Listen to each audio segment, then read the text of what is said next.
So it is closing time in these midterm elections. The fight is on, and there is no closer in American politics like Big Daddy Don. Oh God, I don't like it, Dan. I know that Matt Gaetz is not like a man or a man with principles or a man with self-respect, but that is just so deeply embarrassing. Not just the saying the Big Daddy Don, but the way that he sort of like steps back and he's like happy with himself. What do you make of that?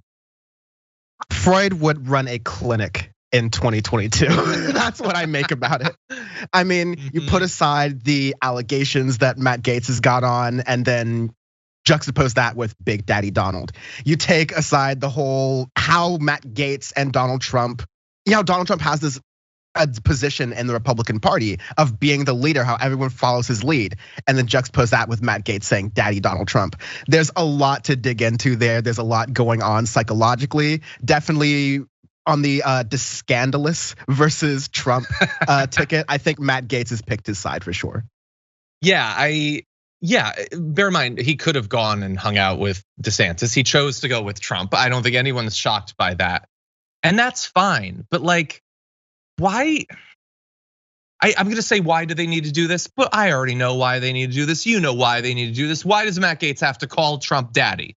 Why is that a sentence that I have to say on the news? Why did Congressman Gaetz call Trump daddy? You know why he called Trump daddy. You know why Marjorie Greene stood on stage a year ago with a cardboard cutout of Trump and literally groped its cardboard crotch. You know why they had to do this. It's not because Marjorie Greene actually wants to have sex with Donald Trump. And it's not because I hope Matt Gaetz really thinks of Trump as his daddy and just likes that. It's because there's nothing to their party. There's just nothing left except please cast your divine orange light on me. Please just say that I'm good, because if you do that, then I'll get elected. If you turn against me, that's it.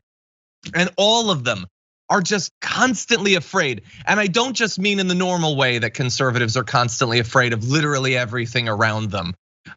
They're just constantly afraid of Donald Trump, the like frenetic, ephemeral person that he is, turning against them, as he so often, perhaps inevitably does for everyone else that has shown him loyalty. Ken Klippenstein with another amazing report for The Intercept, delving into one of the people working for Congressman Matt Gaetz. This is Derek Miller, former US Army National Guard sergeant who apparently spent 8 years in prison for murdering an Afghan civilian back in 2010, is now out and is working as a legislative assistant covering military policy for Matt Gaetz. You can see a photo of Derek Miller right here. So first of all, here are the details. And I'm getting this from Ken Klippenstein, but he's a reporter that I trust.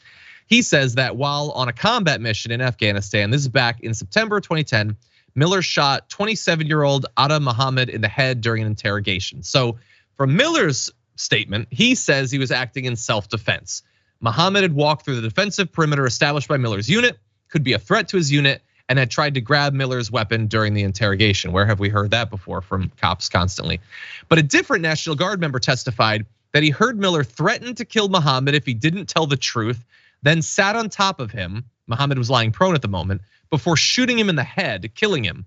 According to the prosecutor, Miller then said, "I shot him, he was a liar." Not he was grabbing my gun after when you're sitting on him, but he was a liar, so he needed to be shot in the head. So Muhammad's body was also left in a latrine, which is not what you're supposed to do, clearly. And eventually you had Miller sentenced to life in prison back in 2011 before being released on parole following a lobbying effort for his release. So he did spend those years in prison. Now, he has previously served as a military advisor for Representative Louis Gohmert. That's from July 2019 to September of last year. And he says that, or he was the executive director of a group, Congressional Justice for Warriors Caucus, which describes itself as, quote, dedicated to educating members of Congress about combat-related incidents where US service members who are fighting for our freedoms have been unjustly incarcerated under the Uniform Code of Military Justice. So, look, I've always been of the opinion that after you do your time, you deserve to be able to live a life. I think we can have a debate about whether 8 years is enough for apparently executing a person that you think was being dishonest to you, according to some witnesses. But specifically being brought in to talk about military matters when you are alleged to have committed war crimes, that seems like it should be beyond, like you can't find anyone else who isn't alleged to have executed someone, a civilian, for no reason. Benny, what do you think?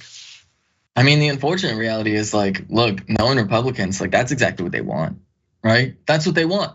They want somebody that's so shameless and violent. And look, I as somebody who was in the military and literally had to make arguments about why it is inappropriate to label literal children as military-aged males, I will tell you this, that the culture within the military is nightmarish. And the degree to which humanity is completely disregarded within the military is horrific. It is fundamentally horrific. There is so much needless death. And I could talk about this for a long time because there are many layers to it. But like ultimately, like we need to understand that for somebody to even like face any charges within the military or anything like that for going too far, that takes a lot.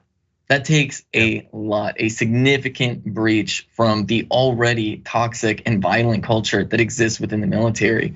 Because the unfortunate reality is what dominates the military today is a lot of racism and xenophobia and the fundamental dehumanization of anybody that is on the other side of a firearm, the other side of the camera, the other side of you name it. It really is just built around pretending as though the people who are quite literally victimized by our imperialist violence are like less than human or something like that. And it really is just as bad as you might think it is. It's probably worse.